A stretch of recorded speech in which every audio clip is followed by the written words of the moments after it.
Hello दोस्तों, स्वागत है आप सबका आपके पसंदीदा यूट्यूब चैनल टारगेट सरकारी नौकरी पर। तो दोस्तों, पिछले लेसन में आपका फीडबैक बहुत ही सराहनीय रहा। मैंने सारी चीज़ें देखी और जब मैं ये वीडियो रिकॉर्ड कर रहा हूँ तब 5400 व्यूज़ थे, 651 लाइक और करीब 98 कमेंट्स थे। ज़्यादातर स्टूडेंट्स ने डिमांड की थी कि सर हिंदी में पढ़ाइए, तो आपकी डिमांड को मैंने एक्सेप्ट किया और अब इस कोर्स में आगे के जो भी लेसन्स होंगे वो हिंदी में ही होंगे। ठीक है? तो बहुत मेहनत करवाई आप लोगों ने। इतना सारा कंटेंट मैंने तैयार किया था इंग्लिश में, वो सारा का सारा ट्रांसलेट करना पड़ा मुझे हिंदी में, फिर पीडीएफ में इंसर्ट करना पड़ा। तो इस वजह से एक दिन वीडियो ये लेट हो गई। तो काफ़ी सारा वर्क था, बट कोई बात नहीं। अगर आप लोगों को लेसन पसंद आए तो बिल्कुल लाइक कीजिएगा और शेयर कीजिएगा, और अगर आप नए हों तो चैनल को सब्सक्राइब भी करके जाइएगा। ठीक है? तो चलिए स्टार्ट करते हैं आज की पढ़ाई। और एक चीज़ मैं आप लोगों को बताना चाहता हूँ कि ब्लॉक एजुकेशन ऑफिसर जिसके लिए हम लोग पढ़ाई कर रहे हैं, उसका एग्ज़ाम में 2 महीने का समय है। तो 2 महीने में आप बिल्कुल निश्चिंत हो जाइए, आपकी तैयारी बहुत अच्छे से होगी। 2 मंथ काफ़ी हैं। और एक चीज़ और, ये जो कुछ एक कमेंट मैंने ये देखा था, किसी ने किया था कि सर समझ में नहीं आ रहा है। तो माय डियर फ्रेंड, मैं आप लोगों को एक चीज़ थोड़ी-सी बता दूँ कि पूरी पॉलिटी में जो सबसे डिफ़िकल्ट टॉपिक होता है वो हिस्टोरिकल बैकग्राउंड ही होता है। क्योंकि इसमें जो एक्ट्स होते हैं उसमें बहुत सारे प्रोविज़न्स होते हैं। तो उन एक्ट के जो प्रोविज़न्स होते हैं उनको याद करना अपने आप में एक बहुत चैलेंजिंग टास्क होता है और काफ़ी टफ होता है। क्योंकि अगर आपने इसकी मॉडर्न हिस्ट्री पूरी पढ़ी है तब तो आप एक एक्ट को दूसरे से कोरिलेट कर पाएँगे। लेकिन अगर आपने मॉडर्न हिस्ट्री नहीं पढ़ी है तो फिर उसको कोरिलेट करना बहुत मुश्किल होता है। और अगर मैं यहाँ पर हिस्टोरिकल बैकग्राउंड इसके जो डिस्कस करूँगा सारे एक्ट्स का, तो फिर वो बहुत ज़्यादा कंटेंट हो जाएगा, ज़्यादा डाटा हो जाएगा। वहाँ से फिर क्वेश्चंस तो बनता नहीं है, फिर वो आपको और ज़्यादा बोरिंग लगने लगेगा। तो बिल्कुल आप तैयार हो जाइए और इसमें आप लोग पेन लीजिए और पेपर लीजिए और पेन और पेपर लेके बैठ जाइए। बिल्कुल तैयारी होगी और आज का लेसन आपको डेफिनेटली समझ में आएगा। ठीक है? बहुत ही आराम से करेंगे, धीरे-धीरे करेंगे और उम्मीद करता हूँ कि आपको समझ में आएगा। चलिए स्टार्ट करते हैं आज का लेसन और देखें सबसे पहले क्या है। तो पिछले लेसन में हम लोगों ने कंपनी रूल डिस्कस कर लिया था। कंपनी रूल हमारा कंप्लीट हो गया था। तो अब बारी तो जैसा हमने पिछले लेसन में डिस्कस किया था कि जो ब्रिटिशर्स थे 1600 में जब भारत आए थे ईस्ट इंडिया कंपनी के रूप में, तो उन्होंने यहाँ पर जो था पहले दीवानी ऑब्टेन की थी बिहार, बंगाल और उड़ीसा की, बैटल ऑफ बक्सर में हराकर एम्परर को। उसके बाद इन्होंने जो था धीरे धीरे यहाँ पर टेरिटरी को अपना कंट्रोल में लेना स्टार्ट किया था। लेकिन चूंकि करप्शन बहुत ज़्यादा हो रहा था और कंपनी की तरफ से बहुत ज़्यादा शिकायतें पहुँच रही थी ब्रिटिश जो हुकूमत थी उनके पास, तो फिर इसी बीच क्या हुआ, जो 1852 का हमने 53 का एक्ट देखा था हमने, जो गुड गवर्नेंस के लिए आया था उससे पहले। तो लेकिन उस एक्ट में क्या हुआ था कि एक्ट पास होने के बावजूद भी बहुत सारी कोशिशें की गई ब्रिटिशर्स की तरफ से कि हम यहाँ पर एडमिनिस्ट्रेशन को कंट्रोल करें। लेकिन 1857 में क्रांति हो गई, और जब 1857 में क्रांति हो गई तो उसके बाद फिर ब्रिटिशर्स को लगा कि अब ये चीज़ पॉसिबल नहीं है। कंपनी जो है अपने जो लिमिट्स हैं वो क्रॉस कर चुकी हैं, तो उसको हटाना ज़रूरी है।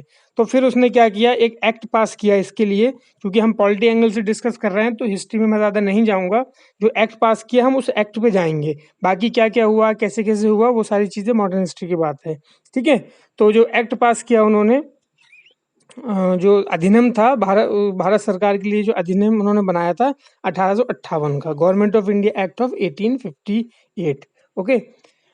तो इस एक्ट को उन्होंने नाम दिया कि ये गुड गवर्नमेंट एक्ट है। ठीक है? यानी सरकार के लिए जो है ये अधिनियम जो उन्होंने बनाया है ये गुड गवर्नेंस के लिए है। गुड गवर्नेंस का मतलब ये कि अब धीरे-धीरे ब्रिटिशर्स को रियलाइज़ हो रहा था कि हमें इंडियंस को भी थोड़ा-थोड़ा शामिल करना चाहिए। और इसी प्रोसेस को जो एडमिनिस्ट्रेशन में, क्योंकि यहाँ का जो प्रशासन था पूरी तरीके से ब्रिटिशर्स देख रहे थे, तो इस प्रशासन में वो चाहते थे इंडियंस को शामिल करना चाहिए। तो इसलिए उन्होंने जो था अब थोड़ा-सा कोशिश की कि हम इंडियंस को भी इसमें शामिल करें। तो अगले जो एक्ट हैं उसमें वो हम चीज़ देखेंगे वो वाली। फिलहाल में जो 1858 का एक्ट आया था उसमें उन्होंने कौन-कौन से प्रोविजंस लिए वो देखेंगे। तो इस एक्ट में क्या किया गया, ईस्ट इंडिया कंपनी को एबॉलिश कर दिया गया। मतलब आप समझ लीजिए ईस्ट इंडिया कंपनी का खेल खत्म हो गया यहाँ पर। जो ब्रिटिश पार्लियामेंट थी उसने बोला कि ठीक है, अब आपने काफ़ी सारा रूल कर लिया, बहुत सारी भसड़ फैला दी, अब आप जाइए यहाँ से। तो उसको पूरी तरीके से ख़त्म कर दिया गया और उसकी जो भी सरकार की जो टेरिटरीज़ थी यानी क्षेत्रीय और जो रेवेन्यू की जो शक्तियाँ थीं वो सारी की सारी ब्रिटिश क्राउन को ट्रांसफ़र कर दी गई। ठीक है? यानी जो ब्रिटेन की पार्लियामेंट होती थी उसको ट्रांसफ़र कर दी गई। ओके। ब्रिटेन में भी सरकार इस तरीके से चलती है, एक तो मैंने आपको बताया था वहाँ की पार्लियामेंट होती है जो इलेक्टेड होती है, और एक हेरिडिटरी से चलता है, मतलब जो वहाँ के राजा होते हैं उनके बेटे इस तरीके से क्वीन रहते हैं। तो ये दो पार्ट होते हैं ब्रिटेन में भी गवर्नमेंट के। जो ज़्यादा पावर होती है वो पार्लियामेंट के पास है। आज की डेट में अगर हम बात करें तो पार्लियामेंट के पास काफ़ी पावर है, क्राउन के पास बिल्कुल भी पावर नहीं है। लेकिन अगर हिस्टोरिकली बात करें तो हिस्टोरिकली क्राउन के पास बहुत ज़्यादा पावर हुआ करती थी, तब ये डेमोक्रेसी वाला कंसेप्ट उतना ज़्यादा पॉपुलर नहीं था। ओके। तो अब देखेंगे ये जो एक्ट आया था 1858 का, उसके कौन कौन से अधिनियम थी, उसकी विशेषताएं क्या क्या थी। ठीक है, तो एक एक करके सारी विशेषताएं डिस्कस करेंगे। आप दिमाग में रखिए दो चीजें, इस बैकग्राउंड को लेकर चलिए। ये मानिए कि 1857 की क्रांति हो गई, और 58 की क्रांति हुई थी उसने पूरी तरीके से ब्रिटिश गवर्नमेंट को हिला के रख दिया। सरकार को मजबूरन ईस्ट इंडिया कंपनी को खत्म करना पड़ा, और उसके बाद वहां की सारी पावर उसको अपने हाथ में लेना पड़ी। तो अब जब उसने सारी पावर्स अपने हाथ में ली, तो ये जो रूल आगे का कहलाया, ये कराया क्राउन रूल। ठीक है, क्राउन का मतलब समझते हैं ना, राजा, CROWN, क्राउन। ये रूल कराया क्राउन रूल। ठीक, तो इसका जो प्रोविजंस थे क्या थे, सबसे पहले इसमें जो प्रोविजन किया गया वो ये किया गया कि अब तक क्या होता था, हमने देखा था गवर्नर जनरल होता था। ठीक है, इंडिया का गवर्नर जनरल। इसने बोला कि गवर्नर जनरल जो है वो वाली बात खत्म, इसका नाम हम बदल के रख देते हैं वायसराय। तो इसको भारत का वायसराय कहा गया। गवर्नर जनरल नाम हटा दिया और इसकी जगह नाम रख दिया वायसराय। अब वायसराय होने से क्या डिफरेंस आया? डिफरेंस ये आया कि गवर्नर जनरल जो था वो पार्लियामेंट का आदमी था। ठीक है, जो कंपनी थी उसने एक्ट पास करके उसको दिया था। लेकिन अब जो वायसराय आया वो सीधे क्राउन से आया, मतलब वहाँ के जो राजा थे वो सीधे उन्होंने अपना प्रतिनिधि भेज दिया, बोले अब हम अपना आदमी भेज रहे हैं और ये जो है यहाँ पर सारी चीजें देखेगा। ठीक है, तो वायसराय के पास जो है अल्टीमेटली सारी पावर आ गई। ठीक, तो ये एक डायरेक्ट रिप्रेजेंटेटिव हो गया ब्रिटिश क्राउन का। इंग्लैंड की जो महारानी थी या जो महाराजा रहे होंगे उनका सीधे सीधे जो था ये रिप्रेजेंटेटिव हो गया, उनका व्यक्ति हो गया, उन्होंने यहाँ पे बिठा दिया। अब ये जो रिपोर्ट करेगा अपने काम की वो किसको करेगा? क्राउन को रिपोर्ट करेगा। ठीक है, अब आप ध्यान रखिए, समझते जाइए इस पॉइंट को। ये बात आप नोट कर लीजिए कहीं पर कि उन्होंने क्या किया, गवर्नर जनरल को हटा दिया, उसकी जगह वायसराय कर दिया इंडिया का, और वायसराय जो था वो ब्रिटिश क्राउन का आदमी था। ठीक, नेक्स्ट पॉइंट क्या किया इन्होंने, दूसरा प्रोविजन ये किया कि जो बोर्ड ऑफ कंट्रोल और कोर्ट ऑफ डायरेक्टर, जो हमने ईस्ट इंडिया कंपनी की बात की थी ना, कि जब ईस्ट इंडिया कंपनी में कहाँ पर किया था, सबसे पहले कोर्ट ऑफ डायरेक्टर होते थे उसकी गवर्निंग बॉडी, उसको जो पूरा देख रेख करते थे सारे काम की।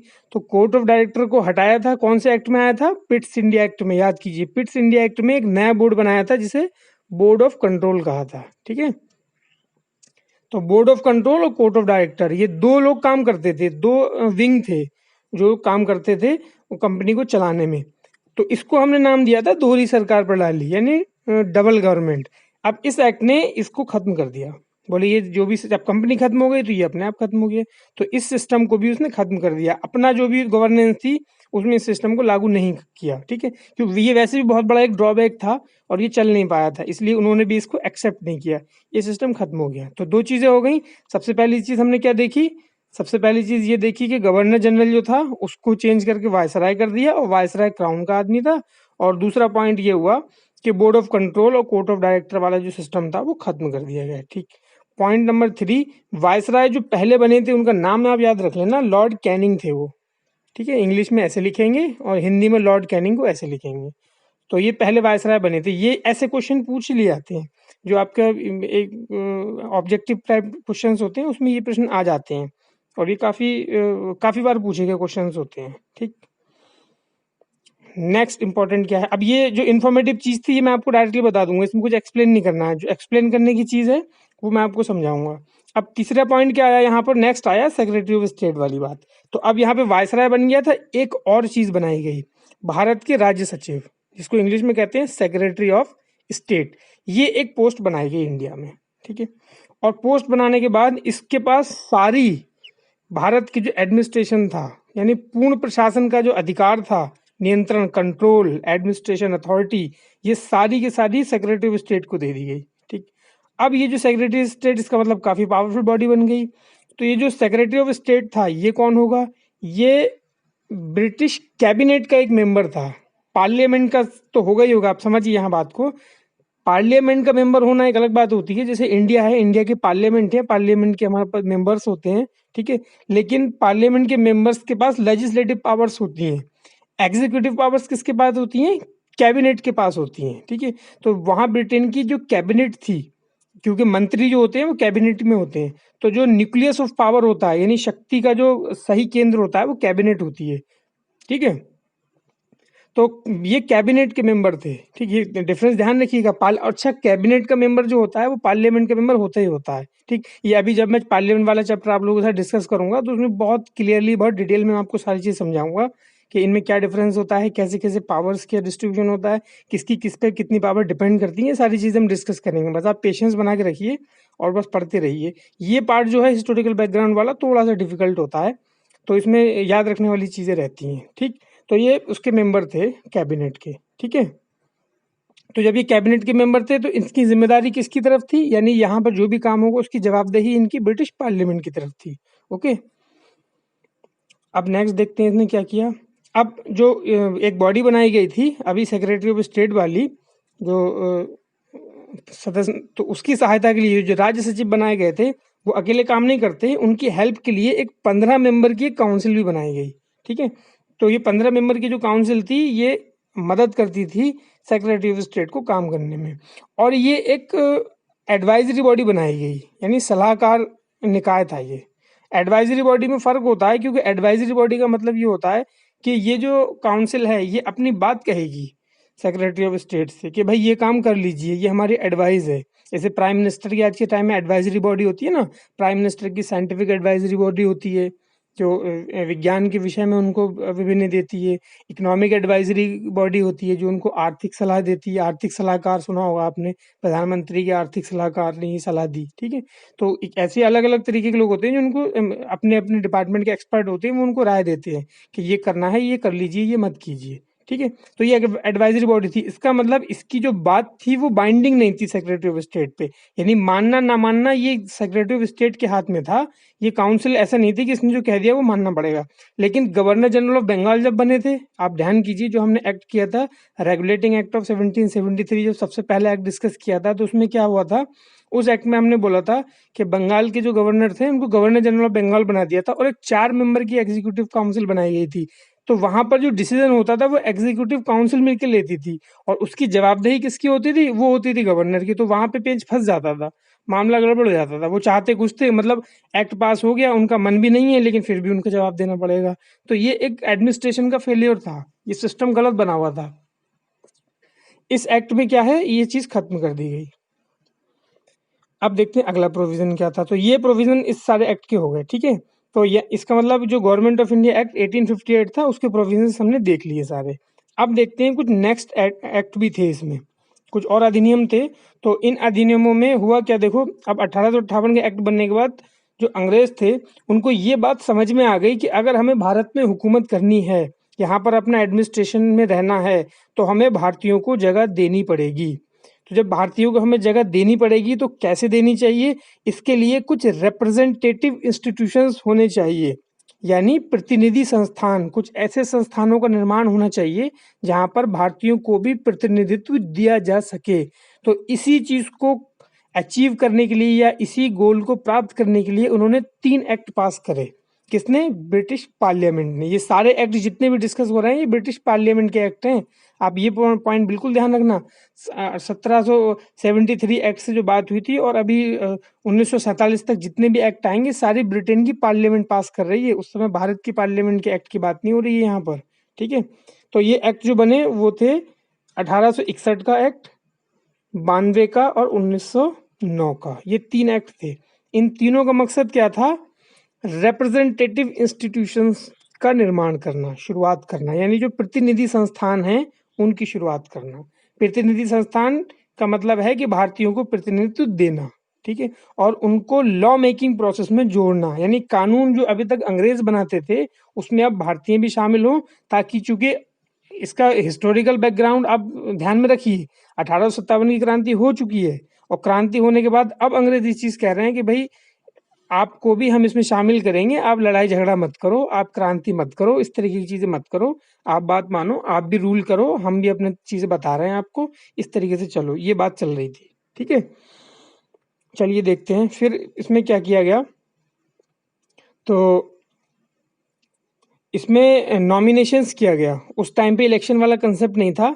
तो जो वायसराय हमने बनाए थे, वायसराय की जो काउंसिल थी, वायसराय की जो एक परिषद थी, उसमें सदस्यों का नॉमिनेशन शुरू किया गया इन्होंने। ठीक है, तो नॉमिनेशन स्टार्ट किया, और नॉमिनेशन में सबसे पहले जो नॉमिनेशन हुआ था, जिन लोगों का नाम इसमें नॉमिनेट किया गया, तो उन लोगों में थे 3 नाम हैं इसमें जो महत्वपूर्ण हैं। एक तो राजा ऑफ बनारस, बनारस के राजा थे, और महाराजा ऑफ पटियाला, और sir Dinkar Rao, sir Dinkar Rao Maharaja of Patiala. ठीक है, तो 1862 में उस समय के जो वायसराय थे वो लॉर्ड कैनिंग थे। तो लॉर्ड कैनिंग ने अपनी जो लेजिस्लेटिव काउंसिल थी, लेजिस्लेटिव काउंसिल और एग्जीक्यूटिव काउंसिल में फर्क होता है, ये आप लोगों को समझना पड़ेगा।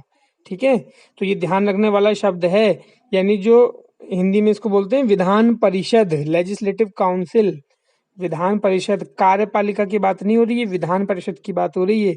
तो विधान परिषद में इन्होंने अपने 3 लोगों को नॉमिनेट कर दिया।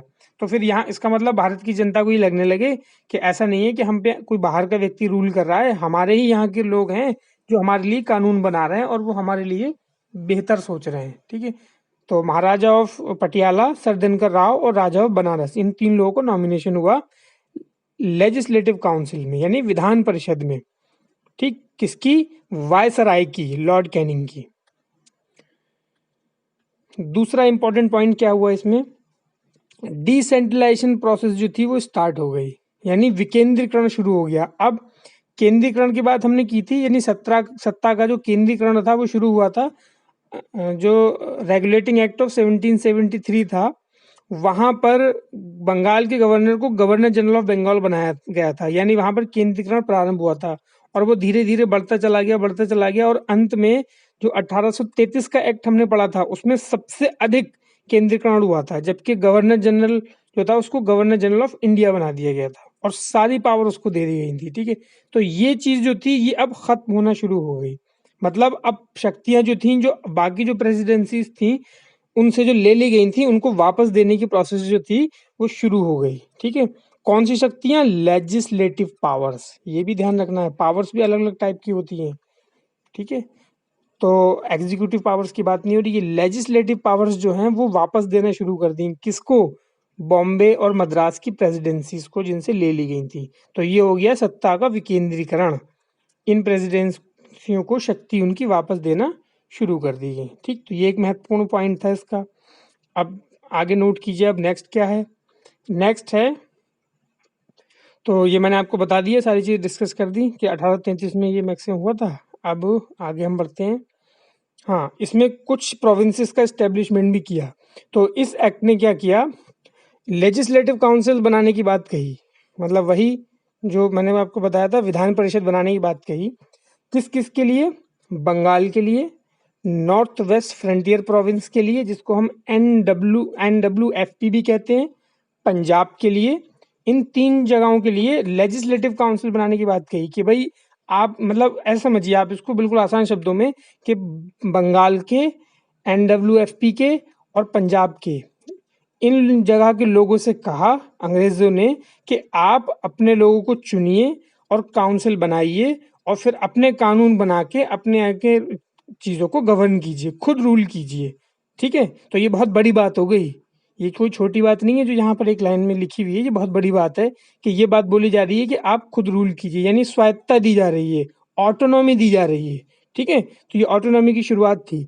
तो 1862 में जो तो हुआ था वो किसको दी गई थी? बंगाल को, और NWFP को, नॉर्थ वेस्ट फ्रंटियर प्रोविंस के लिए 66 में, और फिर पंजाब को 97 में। ठीक है, ये डेट भी आप ध्यान रखिएगा। इनको बोला गया आप अपने लेजिस्लेटिव काउंसिल बना लो। जैसे अभी आप देखते हैं उत्तर प्रदेश की अपनी मुख्यमंत्री होता है, दिल्ली का अपना मुख्यमंत्री होता है, पंजाब का अपना होता है, बंगाल का अपना होता है, ये पहले नहीं हुआ करते थे। ये 3 को जो है वो इस डेट में दिया गया था। ठीक है, लेजिस्लेटिव काउंसिल बनाने की परमिशन। ठीक, नेक्स्ट क्या था इस एक्ट में?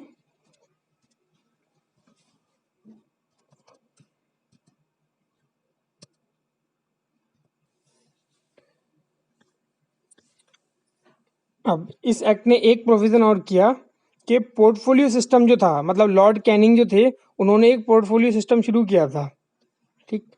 तो 1859 में लॉर्ड कैनिंग ने इसको मान्यता दी थी। उन्होंने इसको कहा था कि भाई इस तरीके का सिस्टम लागू होना चाहिए। तो उसको फिर उन्होंने बोला, फिर बाद में इस एक्ट में जो 61 में बना, इसको पहचान दे दी गई कि ठीक है, हाँ, आप जो पोर्टफोलियो सिस्टम है उसको मानेंगे। अब ये पोर्टफोलियो सिस्टम क्या होता है इसको समझिए। ये आज के संदर्भ में आप समझेंगे तो आपको बिल्कुल आराम से समझ में आ जाएगा। पोर्टफोलियो सिस्टम का मतलब ये होता था कि जो वायसराय की काउंसिल होती थी, ठीक है, तो वायसराय की परिषद जिसको हम कहते थे, वायसराय की परिषद में अलग अलग जो उसके मेंबर्स होते थे, उनको एक पूरा डिपार्टमेंट या एक से ज़्यादा डिपार्टमेंट दे दिए जाते थे, ठीक है, और उनसे कहा जाता था कि इन डिपार्टमेंट के संबंधित जो भी फैसले होंगे वो आप लीजिए, और हमारे बिहाफ में यानी काउंसिल के बिहाफ में आप फैसले लीजिए, और आपका जो फैसला होगा वो अंतिम होगा। बिल्कुल वैसे ही जैसे कि आज के समय में आप देखते हैं कि हमारे शिक्षा मंत्री अलग होते हैं, स्वास्थ्य मंत्री अलग होते हैं, सुरक्षा मंत्री अलग होते हैं, गृह मंत्री अलग होते हैं, विदेश मंत्री अलग होते हैं। तो ये एक पोर्टफोलियो है, एक मंत्रालय है। तो मंत्रालय का जो अंतिम निर्णय है वो जो है उसका मंत्री लेगा, ठीक है। तो ये सिस्टम जो आया था, ये आप ध्यान रखिए, आज के समय में जो आप देख रहे हैं, ये लॉर्ड कैनिंग की देन है। लॉर्ड कैनिंग ने ये सिस्टम शुरू किया था 1859 में, और इसको 1861 में जो थी वो रिकॉग्निशन मिली थी, पहचान मिली थी कि हाँ ये ठीक है, इसको हम लागू करेंगे। तो जैसे मैंने आपको बताया था हमने शुरू में ही लेक्चर के कि जो आज का संविधान आप देख रहे हैं वो एक दिन का नहीं है, वो ये चीज़ें ऐड होते हुए बना है। तो इस सिस्टम को जो उस समय पे चल रहा था उसको एज इट इज़ रखा गया जब संविधान निर्माताओं ने संविधान बनाया, और उस सिस्टम को उन्होंने एक्सेप्ट किया और फिर उसको आगे बढ़ाया कि ये सिस्टम ठीक है, इसको हम एक्सेप्ट करेंगे, और आज तक वो चीज़ चलती आ रही है। इसलिए हिस्टोरिकल बैकग्राउंड पढ़ रहे हैं हम कॉन्स्टिट्यूशन का, ताकि हमें ये समझ में आए कि कौन सी चीज़ जो हम वर्तमान में देख रहे हैं वो कहाँ से जुड़ी हुई है। ओके, तो ये पोर्टफोलियो सिस्टम जो था वो यहाँ से स्टार्ट हुआ था। तो चलिए अब आगे देखते हैं इस इसमें क्या है।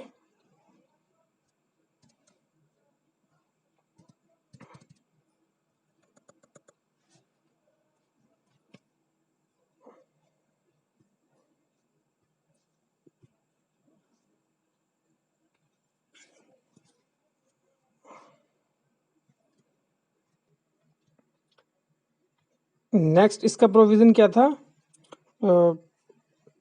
तो अब इसने जो वायसराय है जो बने थे उस समय पे, तो वायसराय को ऑर्डिनेंस इशू करने की पावर दे दी गई, ठीक है। तो आपने देखा होगा आज के समय पे जो आदेश जारी किया जाता है इसे ऑर्डिनेंस बोलते हैं। प्राइम मिनिस्टर के पास, वो प्रेसिडेंट या प्राइम मिनिस्टर या आपकी जो कैबिनेट होती है उसके पास अथॉरिटी होती है कि वो ऑर्डिनेंस जारी करे।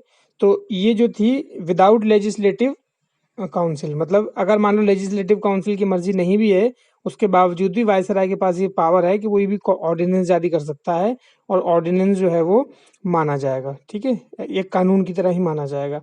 और इस तरीके का जो ऑर्डिनेंस है उसकी लाइफ होगी 6 मंथ।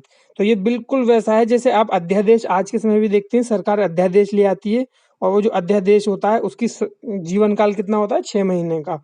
यानी 6 महीने के अंदर वो जो ऑर्डिनेंस या अध्यादेश है, सरकार को उसको पार्लियामेंट से पास कराना मैंडेटरी होता है। यानी उसने अध्यादेश जारी कर दिया, जैसे अभी एक ट्रिपल तलाक बिल आया था तो वो पास नहीं हो पाया था, तो उसके लिए क्या एक अध्यादेश जारी कर दिया गया था, और अध्यादेश के माध्यम से वो लागू कर दिया गया था। सबरीमाला के केस में भी इस तरीके की चीज़ हुई थी। तो उन्होंने जो था फिर 6 महीने के अंदर पार्लियामेंट से पास नहीं करा पाया, तो वो बिल लैप्स हो गया, दोबारा से बिल पार्लियामेंट में लाना पड़ा, ठीक है। तो ये अध्यादेश की जो सीमा होती है वो 6 महीने तभी से है। ओके, तो ये हमने देखा, आपने समझ लिए, सारे पॉइंट समझ लिए। 1861 का जो एक्ट था उसमें धीरे धीरे इन्होंने इंक्लूजन शुरू किया। अगला जो एक्ट था वो 1892 का था, यानी 1892 का जो अधिनियम है उसकी कुछ विशेषताएं देखते हैं हम, ठीक। अब इसमें क्या किया गया, इसमें एडिशन ही है, जैसे मैंने बताया था प्रोसेस तो वही है, भारतीयों को अधिक से अधिक शामिल करना। तो इसमें जो प्रोविजन था वो एक्ट का क्या था, टेक्निकली समझते हैं। अब दो तरीके के मेंबर होते थे, एक होते थे नॉन ऑफिशियल मेंबर्स, ठीक है, यानी गैर आधिकारिक मेंबर होते थे, और एक आधिकारिक मेंबर होते थे, ठीक है। तो जो नॉन ऑफिशियल या गैर आधिकारिक मेंबर्स होते थे, सेंट्रल और प्रोविंशियल दोनों ही तरीके के लेजिस्लेटिव में, यानी केंद्रीय और प्रांतीय विधान परिषदों में जो ये गैर आधिकारिक मेंबर होते थे, उनकी संख्या को जो था वो बढ़ा दिया गया, यानी इन मेंबर्स की संख्या बढ़ा दी गई, ठीक। लेकिन ऑफिशियल मेजोरिटी थी उसको मेंटेन रखा गया। मतलब जो मेजोरिटी रहेगी वो आधिकारिक मेंबरों की रहेगी, लेकिन जो गैर आधिकारिक मेंबर्स हैं, नॉन ऑफिशियल मेंबर्स हैं, उनकी संख्या को बढ़ा दिया गया। ठीक। दूसरा पॉइंट क्या था, इन्होंने क्या किया, it increase the functions of legislative council, यानी इसने विधान परिषद के कार्यों की जो वृद्धि है उनको बढ़ा दिया गया। दूसरा, उनको पावर दी गई कि वो बजट डिस्कस कर सकते हैं और क्वेश्चन उठा सकते हैं। मतलब जो उस समय पे एग्जीक्यूटिव्स होते थे, जो कार्यपालिका होती थी, वो ब्रिटिशर्स के पास थी, तो जो विधायिका थी उसके पास, उसको ये शक्ति दी गई कि बजट पे वो क्वेश्चंस उठा सकते थे। जैसे आज के समय में आप लोग देखते हैं बजट का डिस्कशन होता है, बजट को लोग डिस्कस करते हैं, तो बजट डिस्कस करने का मतलब क्या है कि बजट के बारे में क्वेश्चंस पूछते हैं पार्लियामेंट के लोग कि जो कैबिनेट ने बजट बनाया है, जो जो वित्त मंत्री प्रस्तुत कर रहे हैं, उसमें क्या चीज़ आपने दी है लोगों को, क्या नहीं दी है, किस प्रकार से आप पैसे का प्रयोग कर रहे हैं। तो ये सवाल जवाब तो होगा ना, जब आप किसी को अपना पैसा देंगे तो आपके चुने हुए प्रतिनिधि उनसे क्वेश्चंस पूछेंगे। तो वही चीज़ होती थी। तो ये आज के समय पे हम लोगों को देखता है बहुत कॉमन लगता है, लेकिन ये चीज़ कहाँ से आई थी, ये इस वाले एक्ट से आई थी। इस एक्ट में शुरुआत की गई थी कि जो लेजिस्लेटिव काउंसिल्स हैं उनके जो फंक्शंस था उनको ये भी, मतलब अभी तक लेजिस्लेटिव काउंसिल का फंक्शन था कि आप कानून बनाओ बस, लेकिन अब उनसे एक पॉइंट बढ़ा के कह दिया गया कि आप बजट के बारे में जो है वो भी क्वेश्चंस पूछ लो एग्जीक्यूटिव्स से। यानी अब क्या बात हो रही है, अब आंसरेबल गवर्नमेंट देने की बात हो रही है। आंसरेबल गवर्नमेंट आप समझते हैं कि वो सरकार जो जवाबदेही है जिसकी पार्लियामेंट के प्रति, ठीक है, ऐसी सरकार की बात हो रही है। ऐसी सरकार धीरे धीरे अब उसमें आ रही है। नेक्स्ट, अब इसमें क्या किया गया, जो नॉन ऑफिशियल्स मेंबर थे उनको मतलब नॉमिनेशन उनका शुरू हो गया। गैर आधिकारिकों की बात हो रही थी ना, गैर आधिकारिक जो मेंबर थे उनके नामांकन की बात शुरू हुई। तो कैसे नामांकन होना था उनका, जो सेंट्रल लेजिस्लेटिव काउंसिल थी, ठीक है, यानी जो केंद्रीय विधान परिषद थी, उसमें वायसराय करेगा इसमें नॉमिनेशन। ठीक है, वायसराय लोगों को नॉमिनेशन करेगा सेंट्रल लेजिस्लेटिव काउंसिल में। ठीक, किसकी सिफारिश पे करेगा,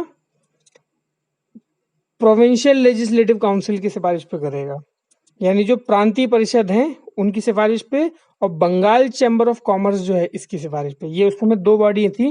जैसे मान लो अब बंगाल से आना है तो बंगाल की जो विधायिका थी वो रिकमेंड करेगी कि भाई ये दो व्यक्ति हैं, इनको आप अपनी काउंसिल में जगह दे दीजिए, तो उनकी रिकमेंडेशन मानी जाएगी। बंगाल चैम्बर ऑफ कॉमर्स है, उसकी रिकमेंडेशन मानी जाएगी।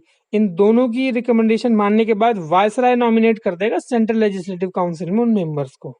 ठीक है, तो ये तो हो गया केंद्रीय जो परिषद है उसमें नामांकन।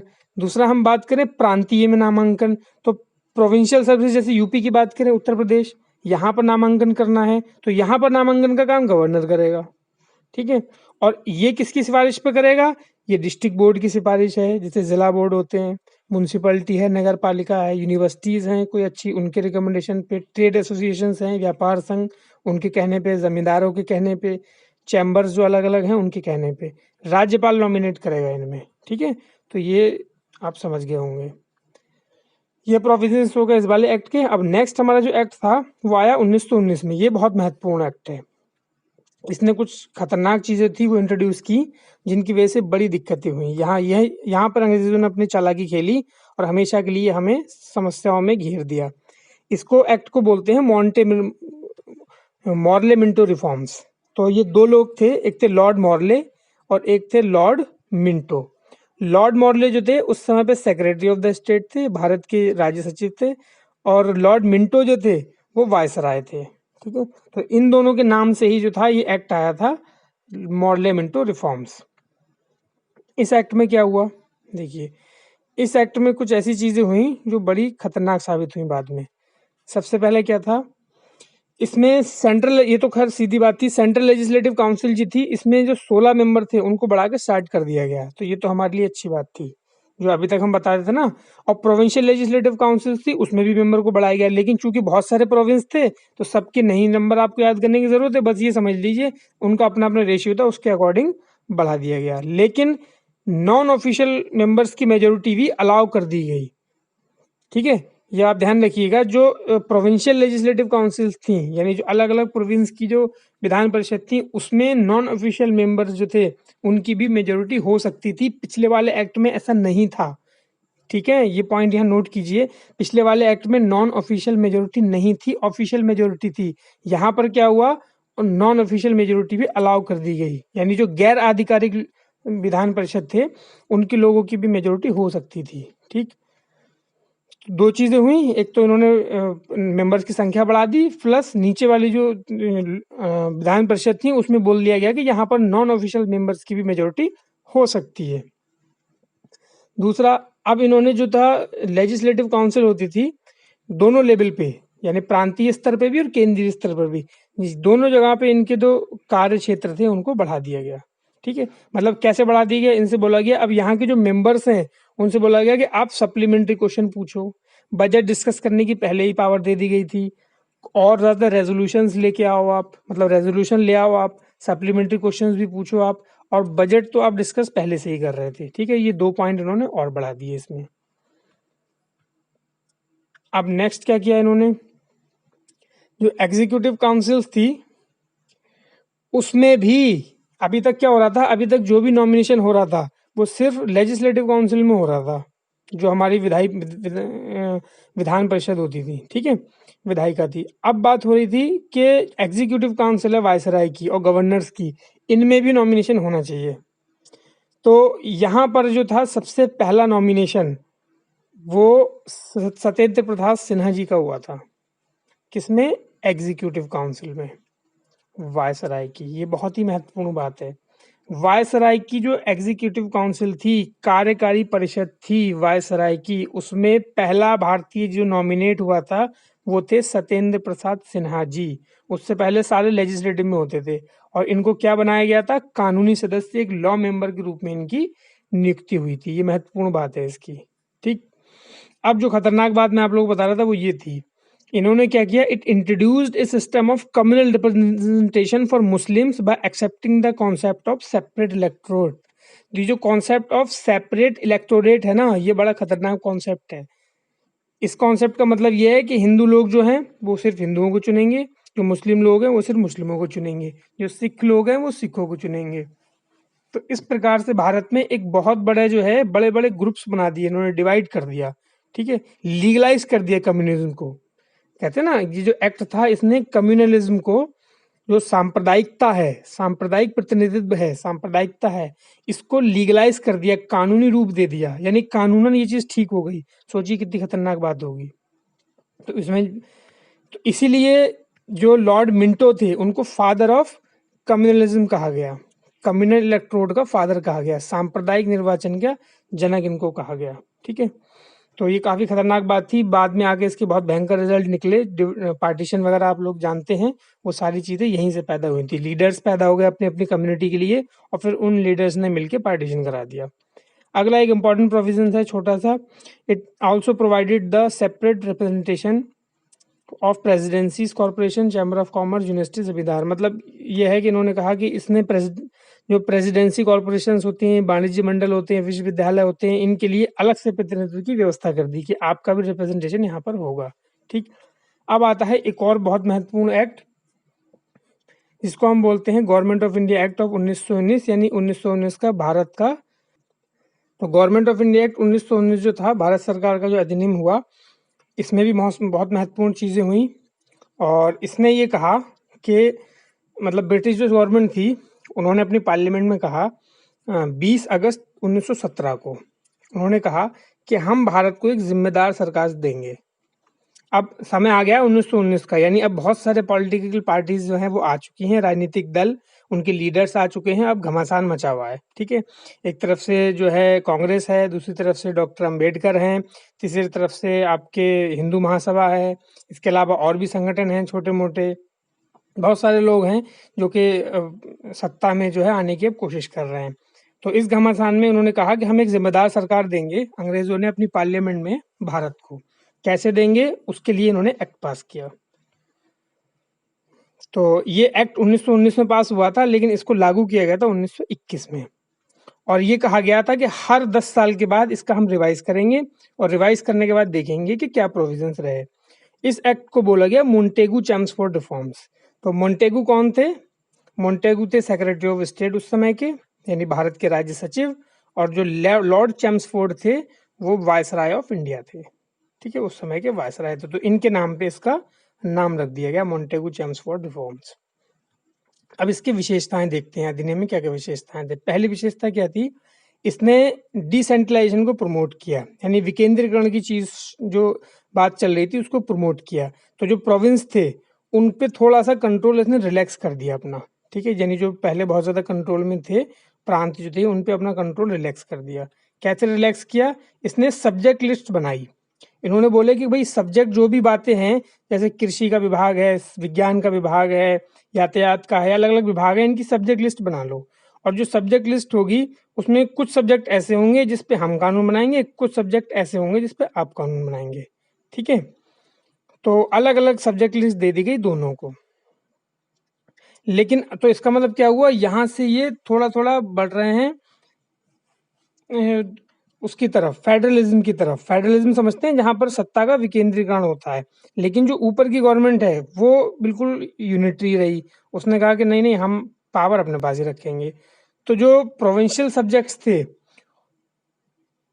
उनको दो कैटेगरीज में डिवाइड किया गया, रिजर्व्ड और अनरिजर्व्ड, यानी स्थानांतरित और आरक्षित।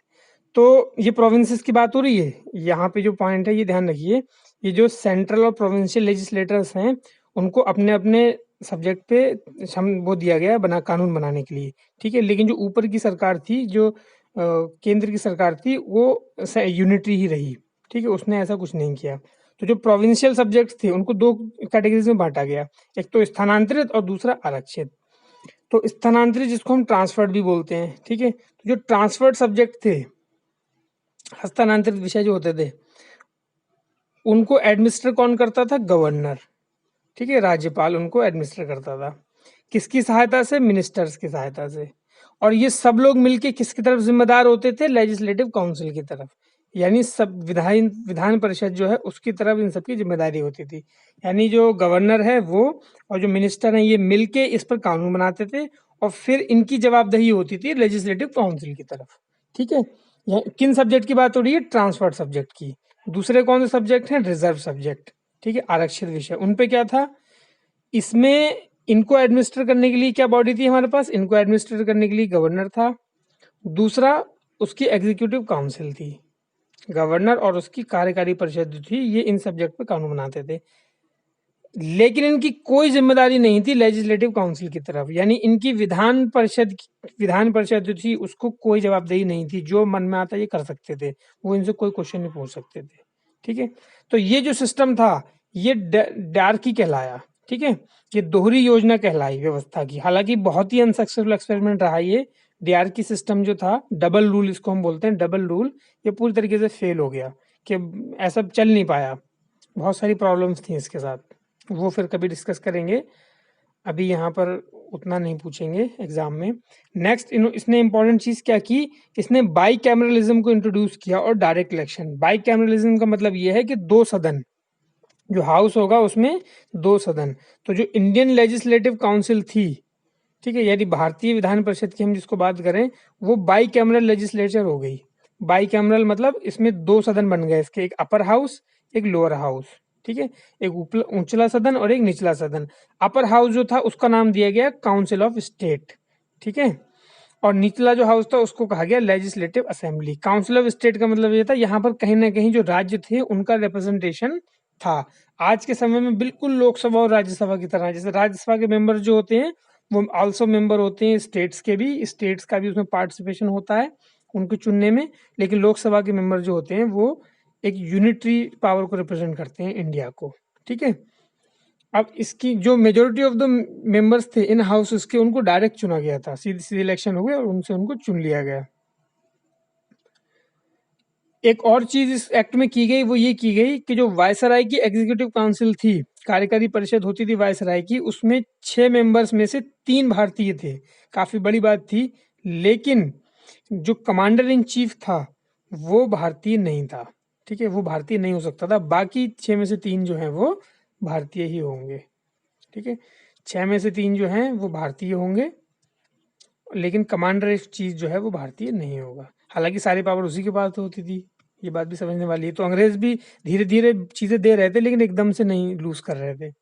नेक्स्ट क्या था इंपॉर्टेंट, जो प्रिंसिपल ऑफ कम्युनल रिप्रेजेंटेशन था, जो सेपरेट इलेक्टोरेट की बात करता था सिख के लिए, इंडियंस क्रिश्चियंस के लिए, एंग्लो इंडियंस के लिए, यूरोपियंस के लिए, तो उसको इसने बढ़ा दिया गया। मतलब इस अभी तक ये क्या था, हिंदू और मुसलमानों के लिए था, लेकिन अब ये सिख और इंडियन क्रिश्चियन और एंग्लो इंडियन और यूरोपियन इन सबको भी दे दिया गया, इसको और बढ़ा दिया इन्होंने।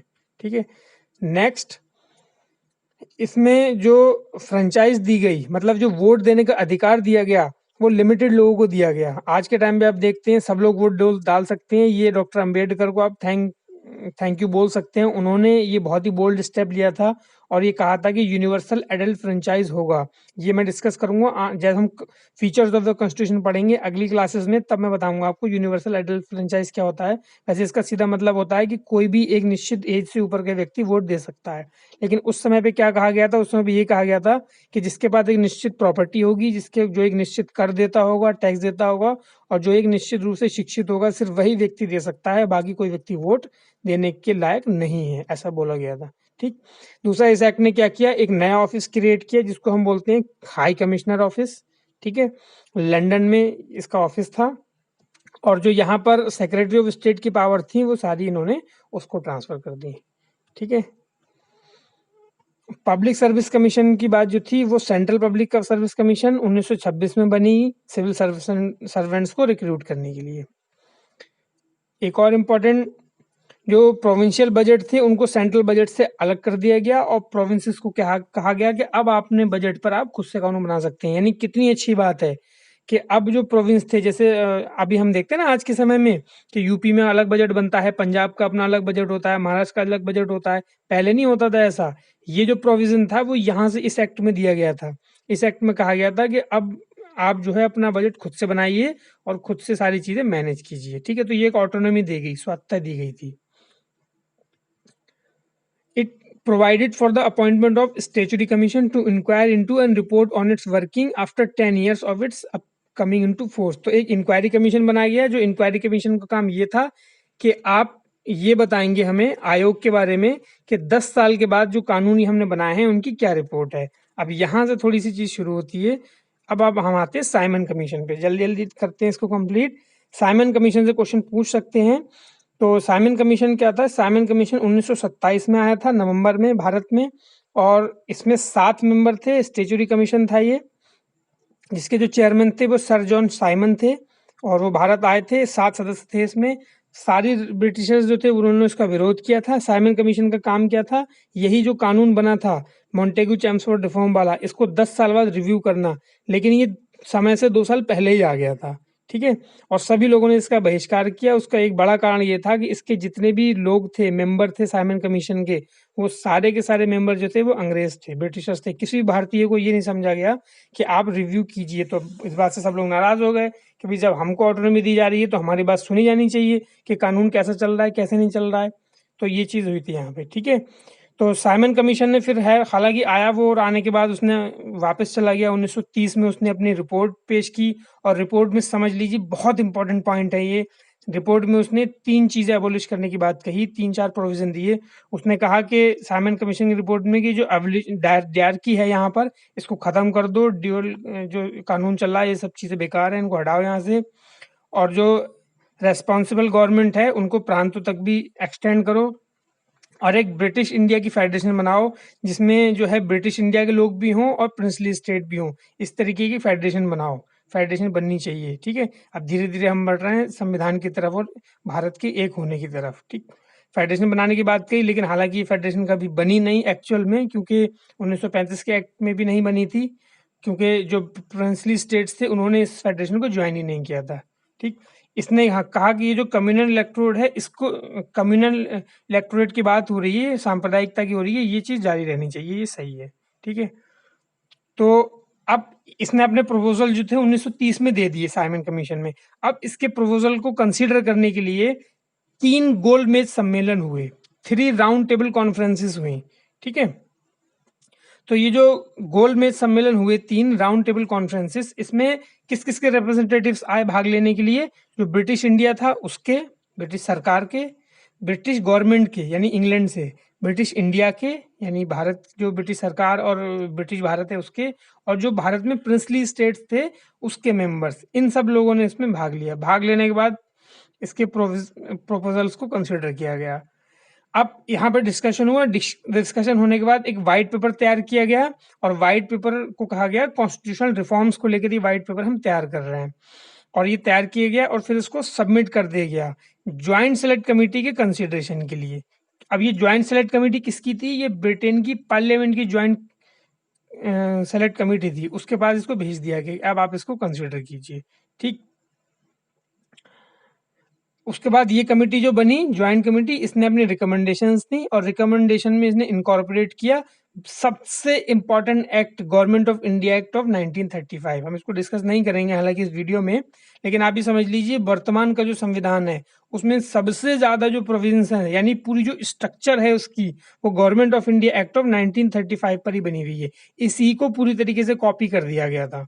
लगभग 200 से ज्यादा जो आर्टिकल्स थे वो इसके एज इट इज कॉपी कर लिए गए थे, बाद में उसमें चेंजेस किए गए, लेकिन उस टाइम पे इसी एक्ट के अकॉर्डिंग जो था हमारा संविधान बना था। तो government of India act of 1935 काफी पॉपुलर था। एक छोटा सा पॉइंट और, कम्युनल अवार्ड, यहाँ पर अगस्त 1932 की बात है, क्या हुआ था, रैमसे मैकडोनल्ड थे, वो ब्रिटिश के प्राइम मिनिस्टर थे, उन्होंने स्कीम एक रिप्रेजेंट की थी माइनॉरिटीज के लिए, तो इसको कम्युनल अवार्ड कहा गया। उन्होंने क्या कहा था, the award not only continues separate electorate for Muslims, यानी इस but Sikh, Indians, Christians, Anglo Indians and Europeans, but also extend this to the depress class. मतलब जो अलग अलग रिप्रेजेंटेशन की बात हो रही थी, इन्होंने कहा कि जो डिप्रेस क्लासेस हैं, एससीज हैं, इनको भी एक अलग से आप रिप्रेजेंटेशन दे दो। इस बात पे जो था वो गांधी जी हो गए नाराज, और उन्होंने उस समय वो यरवदा जेल में थे, उन्होंने कहा कि अब मैं भूखा मर जाऊंगा जब तक मृत्यु नहीं आएगी। कहते ना, एक फास्ट लिया उन्होंने अन टू डेथ, व्यथित हो गई कि जब तक मृत्यु तक के लिए जो है मैंने उपवास रखा है, इसको तो तुम्हें वापस लेना ही पड़ेगा। तो अंत में क्या हुआ, जो कांग्रेस के लीडर्स थे और जो डिप्रेस क्लासेस थे उसके लीडर्स थे, वो सब लोग एक जगह मिले, उनके बीच में एक एग्रीमेंट हुआ, और एग्रीमेंट को हम बोलते हैं पूना पैक्ट। पूना में हुआ था ये, जिसमें ये माना गया चलो ठीक है, हिंदू ज्वाइंट इलेक्टोरेट है वो एक तरफ रहेगा और बाकी जो लोग हैं वो अलग रहेंगे, यानी हिंदुओं को बांटने की बात थी इस एक्ट में। लेकिन जो रिजर्व, जो डिप्रेस क्लासेस हैं उनको रिजर्व सीट दी जाएंगी। जो अंबेडकर थे उन्होंने इतनी बात अपनी मनवा ली कि रिजर्व सीटें जो हैं वो उनको कुछ मिलनी चाहिए, बाकी ये हम रहेंगे एक ज्वाइंट इलेक्टोरेट में ही। ठीक है, तो इस लेसन में इतना ही। आई होप आपको लेसन समझ में आया होगा। काफ़ी ज़्यादा मेहनत की है इस लेसन में, और अपना फीडबैक ज़रूर दीजिए, ध्यान से पढ़ लीजिए, सारे पॉइंट्स जो मैंने इसमें बताए हैं उनको नोट कर लीजिए। एग्जाम में उम्मीद करता हूँ आपका कोई भी क्वेश्चन कंसेप्चुअल आएगा, बिल्कुल नहीं छूटेगा। फैक्चुअल इन्फॉर्मेशन भी मैं डिलीवर करूँगा आपको, क्वेश्चंस भी आप लोग प्रैक्टिस कीजिए। अगली क्लास में मिलेंगे। ये जो टफ पार्ट था वो खत्म हो गया, अब जो भी पॉलिटी है वो बहुत इंटरेस्टिंग है, बहुत ईजी है। आप बने रहिए वीडियोज़ के साथ। Thanks for listening, have a good day.